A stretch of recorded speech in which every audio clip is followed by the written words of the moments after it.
So hello, I'm Dr. Susie Hedgehog, and what is your name? Mary. Mary. Okay, Mary, so what I would like to do right now is to just listen to what you have to say, what is your life story, why are you here, for approximately 20 minutes if we could do that, and then we can go on from there, okay? Okay. So what I'm really interested in is why are you here? What brought you here? I don't know. The reason why I feel very down and I don't want to get out of bed. I don't do what I used to do. And I don't know, I just don't want to be here anymore, kind of. I want to get home. Mhm. So you mentioned that you feel down and Yeah. Can you maybe talk a little more about that down feeling? Well, I'm trying to get my life back together, but I can't, because it's just, I messed up a lot, it's just all gone. I can't sleep, I can't eat, I can't concentrate, it's just kind of, I feel under pressure all the time. You're feeling a lot of stress. Yes. That's what you're saying. Do you know, maybe could you try to tell me how long this down feeling that you described is lasting? It feels long, I don't know, maybe a month or so. A month. Mhm. And do you have any memories before that? How this just did it change, or was it always increasing, or this anxiety and this down feeling, or it just switched? How would you explain? I've had everything figured out and I had everything in the right places, but I messed up in a couple of points and then everything just started falling apart, And my family doesn't really listen to me anymore. My friends don't really want to be with me anymore. And I lost my job, I lost my boyfriend, I lost everything, so I'm now kind of alone in this place. Mhm. Could you maybe tell me? I know that you're a student right now. Yeah. In a university, and could you tell me more about your academical performance? How is the class environment? Are you doing well? Yeah, I'm not sure. I haven't been to classes for like a week or so. Started skipping classes at first because I couldn't sleep, and then in the middle of the night I would fall asleep and I couldn't wake up for until noon or something. And so I skipped classes. I don't really want to go there anymore. I don't know if there's a purpose, What's the point? So you're saying that for approximately the past month, it's been you don't feel motivated. You can't perform well in your classes. Has this ever happened before? A couple of times, yeah. It hasn't been that bad before, but. Is this recent, or we're talking years, or? I mean, it happened sometimes in my life when I was a kid. So not recently. No. And if I would ask you, how does your body react to this down feeling that you described for the past month? Well, if my mom would tell me to eat, I couldn't. I would eat a bite and I would want to throw up already. Okay. I can't really digest, and if I don't eat, then I feel pain in my head and my stomach. Do you have problems with eating? Yeah. Any other problems that you? I started to drink a lot. Alcohol, yes. What about your sleep? Do you get enough sleep? Do you feel rested in the morning? No, as I said, I fall asleep very early in the morning. I go to sleep around 12, and I can't fall asleep. I just roll around. And, around 5 or 4 a.m. I fall asleep, and then I can't get up until noon at all. If I get up, I just instantly go back to sleep. no energy whatsoever the whole day. It's really tiring, you know. Do you have any friends? How do they react to this change in your mood? I don't think I have any more friends. Mhm. I mean, there are some people who I still talk to, kind of, but I don't really feel like talking to them anymore.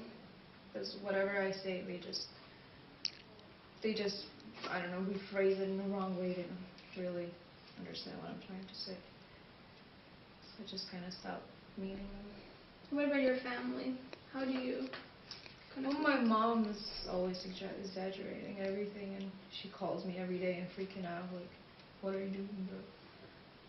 But she's really having a lot of questions and not really listening, you know. But with the rest of the family, I don't go back to my hometown anymore. Do you think that this could potentially turn out well, or this will be this dark period that you're describing right now, that you're feeling the anxiety, stress, you can't sleep properly? Do you think this will end, or how do you see this turning out? I hope it will end. Dude, I hope it will end. I mean, soon. How do you see it ending? I don't know. I just want to get away from this, you know. Just like, I don't see myself in this world anymore, kind of. Do you maybe have thoughts about actually ending? Honestly, yes. You don't feel like you can continue living? I can't go. You know. Would you ever consider actually yourself committing a suicide? I don't think I'm brave enough. Mhm. But for example, when I'm in a bus or something, I'm thinking it would be nice to have a huge accident, you know. I would like it to happen fast, you know, not painful or anything. I just... Have you ever tried to end the suffering? No. My boyfriend was always, like, keeping me on track. Whenever I would have a hard time, he would be there for me. Are you and your boyfriend still together? No, we broke up. Actually,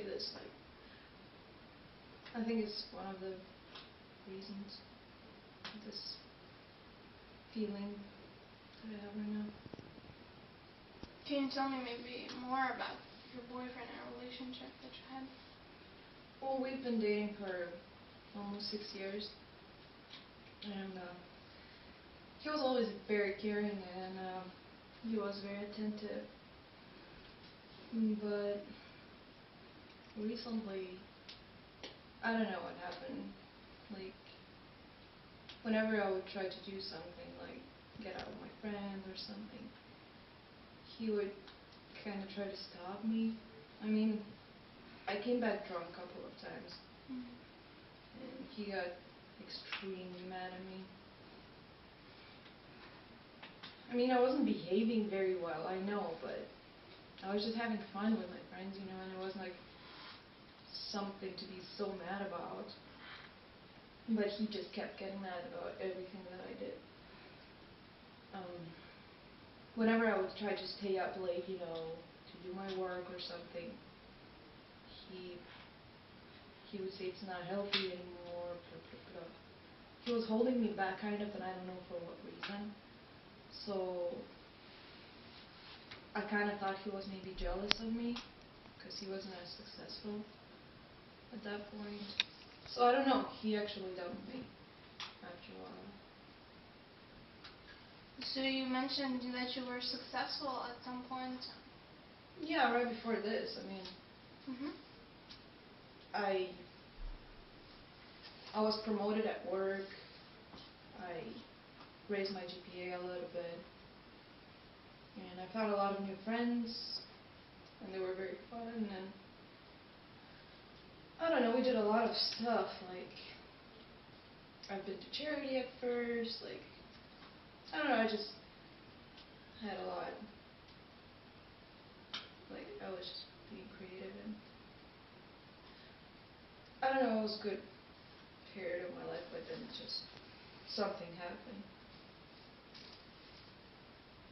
So what you just described for me was that right before this period of this emotional sort of breakdown, when you're right now cannot sleep, you had this sort of a great time when your relationship with your boyfriend you were doing great with your boyfriend. You told me that your GPA was getting better, you got promoted, and you were involved, you would stay up to do your work, you felt motivated. Is that what happened? Yeah, I mean, yes, but now it's... And now it's all gone. I mean, I would ruin it. Could you maybe even describe it as completely opposite one from another? Obviously. I mean, I was happy back then.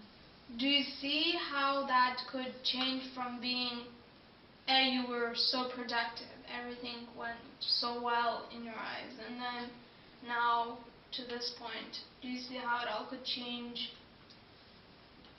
I have hurt a lot of people during this episode. I have done a lot of things that I shouldn't have done, and now I'm here. I can't really go back, you know. It's like, it's been really good, but I messed up. And I messed up bad, you know. Can't go back. Do you think it's your fault that this... Of course. I mean, the things I said to people, it's just, if somebody would say stuff like that to me, I would not forgive ever. So I understand other people, but I mean, now I'm alone, you know. Mary, I hear what you're saying, and unfortunately right now, for now, our time is over, since we had a limited time, 20 minutes. But if you want to continue talking, we can do this, or if it would be more convenient for you, we could set up another time and another week maybe, when you have more free time, and continue talking about this, find maybe a solution. If that's possible. But it was lovely talking to you, and would you like to stay here longer, or is it okay if we continue next week? Maybe next time. Next time? Yeah. We want to set up time next time. Okay. Thank you, Dr. Hatcher. So, let's talk about this. Let's try to talk about what just happened. So we have this beautiful hedgehog representing Susie Hedgehog, Dr. Susie Hedgehog, and our Mary, and we'll try to see what we did good or well and what we did bad, and then we just start with what we were trying to actually portray. So we were trying to portray bipolar type 1, and the patient is having the major depressive episode. So the patient that was here, he was sort of in the Mary, this little girl. She was having the major depressive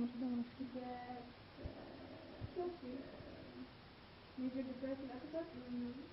And like we said, it's 2 or more weeks.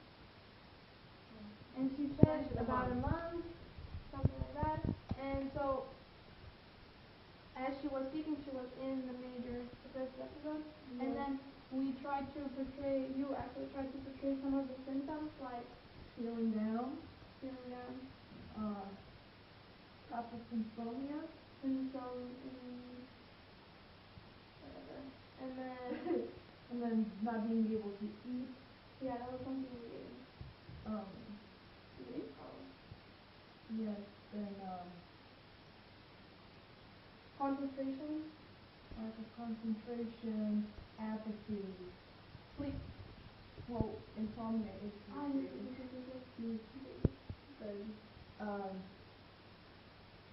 what are you saying? it was lack of interest, also Apathy.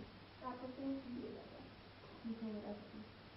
And and so on and so on, like And- 3 or more. Yeah, 3 or more. So we had definitely more than that. So it's kind of clear what we tried to do. And so now we can talk about what we did right and what we did bad with the Dr. Hedgehog. Laura wants What to do you reflect think? on that? So What was good? Let's start with the good thing. Yeah. Okay, so the good thing. Or maybe let's start with No, bad. no. Then we'll leave the room with a good, positive thing. Oh, we will. No worries. Okay. Okay, so the good things, because I was the camera girl, so I had time to observe and like judge a little. So the good thing it was that Susie Hedgehog was using active listening techniques. Active listening. Bravo. That would involve like nodding and like keeping an eye contact, and another thing is a paraphrasing. Yeah. Don't you want to write that down? Like. So that's active listening. Well, okay. Also, she was not suggesting what the patient might have been feeling. No suggestions. So we could say that Dr. Hedgehog, she kind of allowed the patient to describe what she was feeling and not forcing any information on her. Yeah. What else? I Um, feel she did pretty great, but there's a lot of good things. so what do you think you did good? I mean, given like at least 3. Come on. You cannot come up with the third one yourself. She didn't laugh. You did. Okay, but what was good? Come on, like You took a lot of information from me. Oh, you were motivating me to talk more. You're giving pretty direct questions, so that were leading me. like motivational interview. Let's do Leading, yes. But like leading in a good sense, not in a bad in way. a good sense. Leading. You were also like letting the patient to talk. Allowing Yeah. the patient to express, maybe. Allowing the expression of emotion.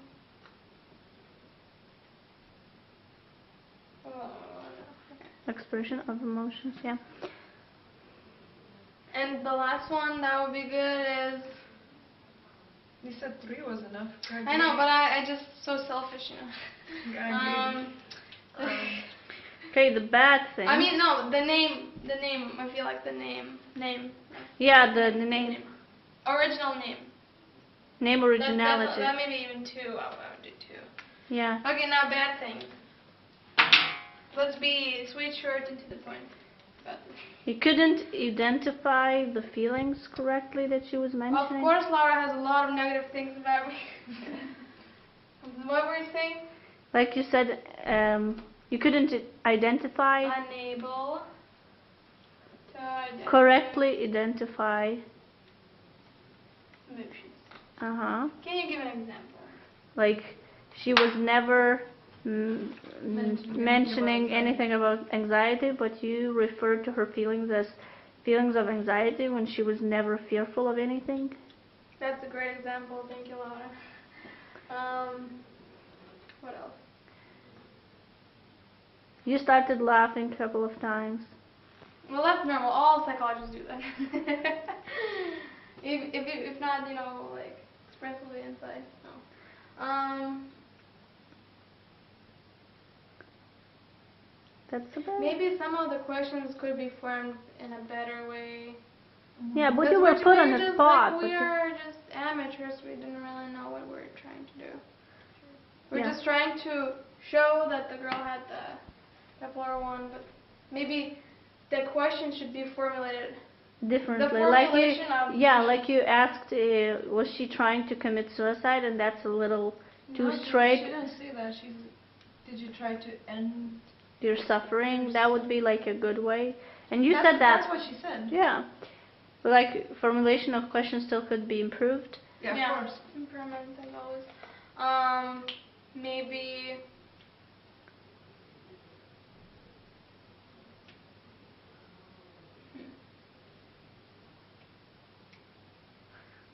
Well, maybe Maybe there were not there that many. it'd be interesting to see what do you think was good and bad in our video? Because I feel like we're not qualified enough to make those. I feel like good definitely won today, and Dr. Hedgecock did well. Yeah, so I hope you enjoyed our video, and I hope that we fulfilled your expectations, at least to some extent. Yep. Yeah, and yeah, so that was Bernadetta Domskita. No? No? Not depressed anymore. Not depressed anymore. And Radvila Rozulskaite, and the camera girl, Laura Tomashevičiūtė.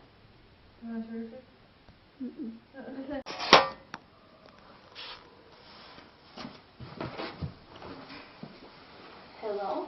Hi. My name is Susie Hedgehog, and I would like to know your name. My name is Kristen. Kristen. Nice to meet you, Kristen. So, can you tell me why are you here? I don't know why I'm here. My parents, they brought me here. They're just probably waiting there. Waiting outside the door? Yeah. Let's see. Have you met them? No, I haven't. But I'll meet them afterwards, okay? So, you don't know why are you here? No. So you don't have any problems that you think your parents might be a little overprotective about? Is this about the eating thing? No, I don't know. Tell me. I don't know. They've been talking about this for like forever. I don't know. They even told to my friends. My friends came over the other day and they're like, we were just eating popcorn and then I was like, maybe we should order a pizza. And then they're like, are you sure you want some pizza? In front of my friends. Like, I don't know what's wrong with them. So they asked you if you wanted pizza, suggesting what? No, I asked if I want pizza, and then they were saying, do you really want pizza? Are you really going to eat the whole pizza? And of course I wasn't maybe going to eat the whole thing, but I don't know, they just assumed that, oh, since I ordered the pizza, I'm going to eat it by myself or something, I don't know. Why do you think they feel that way? So the story goes like this. Okay. When I was a freshman, and then I came to the university, and everything was fine. My parents, like I ate well, because my parents would cook for me. We always had sit-down meals. And then I came to university, and they wouldn't give me enough money. So what me and my friends, my roommates, we would make potatoes and mac and cheese, like, you know, all that cheap stuff. Cheap stuff. Yeah, like, you know. And so, and we didn't have enough food, really. They always we were thinking, what are we going to eat next?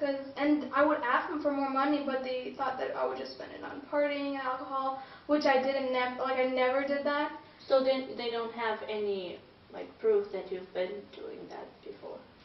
No. Oh, They just okay. assume that, oh, you know, college. They always even say, like, oh, so are you studying or are you being just basically partying? And of course I'm studying, but they don't believe me. Mm-hmm. And so what happened was, I came back for Christmas. When I was a freshman, I came back home for the break. Yeah, so you haven't been going back and forth? No, Okay. they didn't give me enough money to come back. Okay. It cost, you know. And they would send me like what, 50 liras a month, Mm-hmm. and I would have to survive on. I know, it's just crazy. I can't believe that. And I did survive with my roommates' help and my friends, and they would give me food. And then I came back home, and all I could hear was, "Oh, Rebecca, you gained weight. You keep telling us how you didn't have money, how you couldn't afford anything to eat." Because I would call them and I would tell them, you know, there's nothing to eat. Because I'm constantly, you know, trying to get food, you know, with my friends. And of course, if they call me, I will talk about it. And they just assume that I'm lying to them and they were just so obnoxious. So after I came back, after the Christmas break, I was all furious and angry. And then, of course, my roommates also noticed, because during the Christmas, I got the chance to actually eat, like, proper meals. And yeah, I ate maybe a little more than usual, like, you know. because it's Christmas and all those big, and my whole family was there and we were eating, socializing, so yeah. And then I came back to the university and my roommates were saying, oh, Revilla, you should, maybe don't eat that or don't do that. And of course I didn't have enough money once again, and I would go for like sometimes almost the whole day not eating and then would start eating, and once I got the food, and yeah, I would eat maybe a little more, but like that's what I had to do to survive. And then they're like, why do you eat so much? And I'm like, no, I don't. I just eat when I can. Okay, so you were saying that you ate a lot of, well, let's say, put it that way, junk food? Yeah, Junk food, because that was the cheapest. During my freshman year. During your freshman year. Then you came back to your home for the Christmas break, and you were eating, and they would always, and you felt like you ate a little too much. So I want to, draw a little information about that. What do you consider a little too much?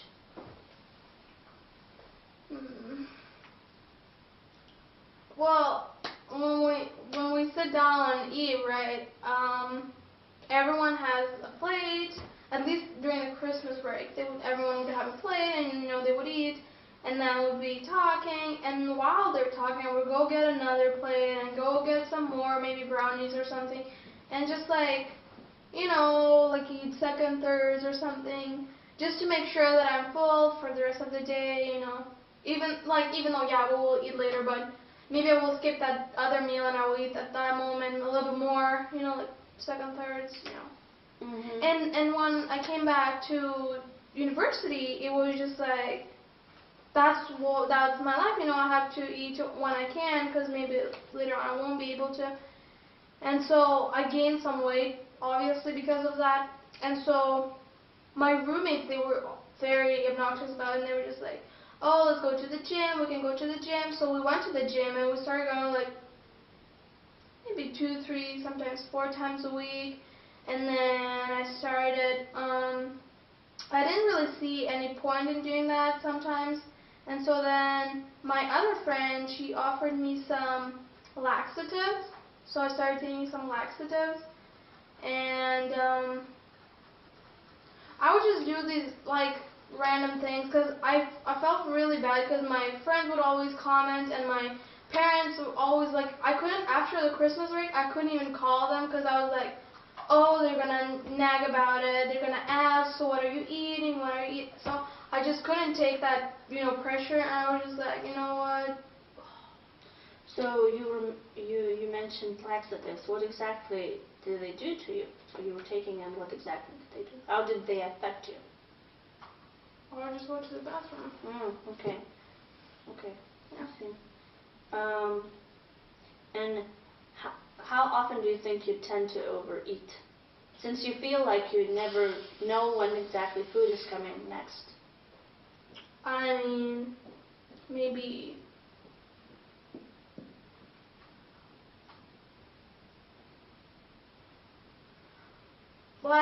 as soon as I maybe can, So you don't eat, and I don't really register in my head when I do it, but if I would have to say, I would say maybe,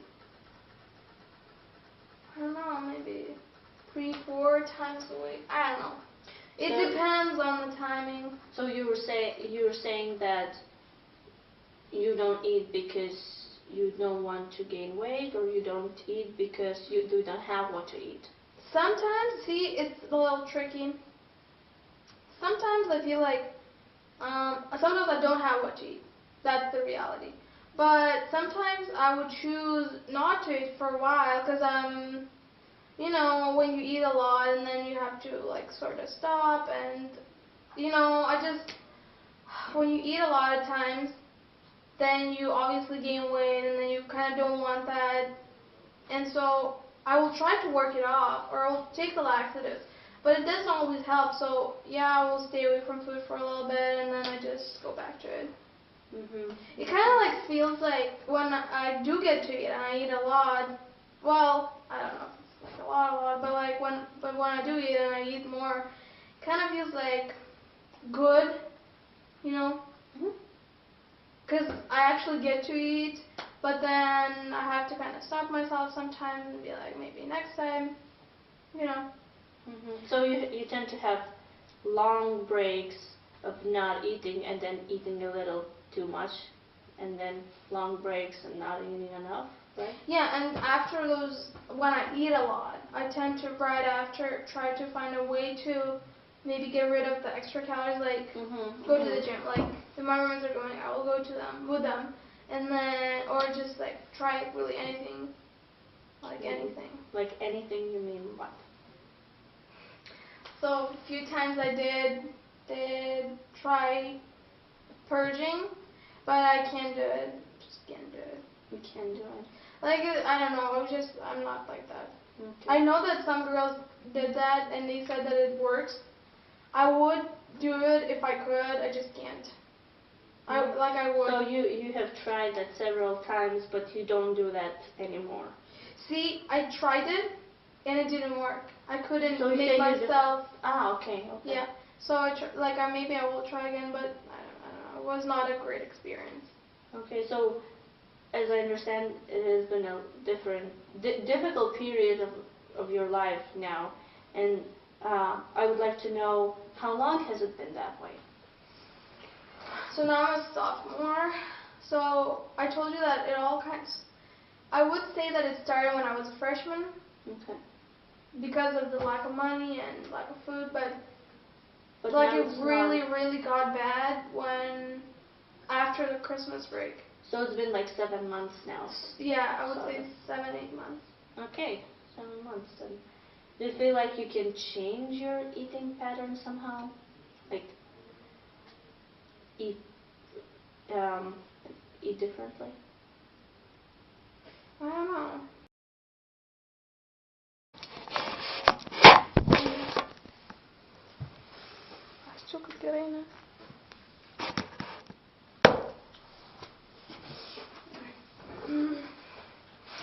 So, Razvila, have you ever tried to control your eating habits? Not really. No. It's been only a few months. Okay. So, you haven't tried, but do you think you could if you wanted? At this point, I'm not sure. I don't think so. Okay. Okay, I see. So, I just want to make sure I have all the information, although I certainly don't have the whole picture yet. But, so you're saying that you don't eat for several, like for a particular period of time, and then when you eat a little too much. And also that it has been going on since your freshman year, and especially increased and intensified after the Christmas break. So it's been like 7 months now. And when you feel like you ate a little too much, you try to get rid of the extra calories that you think you ate too much. And you also do some things that would help you get rid of those calories. So you use laxatives and you go throw up. So at this point, I don't think I have the whole picture, but I would like to know more about how do you see yourself in terms of your body shape, and how do you feel about it. And I would like also to see and understand how your friends' opinion and your family's comments affected you as a person that maybe have influenced your eating habits. We don't know. We will see. But at this point, we have to stop because our time is over. And my question to you is whether you would like to tell me a little more about it the next time, if we settle the time. I don't really see that point. Okay, you don't see the point. So if my parents will, force me to, yeah, I will come, but I don't know. Okay, so you don't want to come, but your parents made you come. Yeah, today, yes. I don't know if they will make me go again, but I hope not. Okay, I see. So I'll go and talk to your parents later, and I'll make sure we have an agreement about you coming or not coming here. I'll talk about, I'm not going to talk about what we talked here, but I'll discuss some stuff with them, okay? And, well, I hope I'll see you next time, but we will see. It depends on you. Okay? Thank you, Dr. Hashar. You're welcome.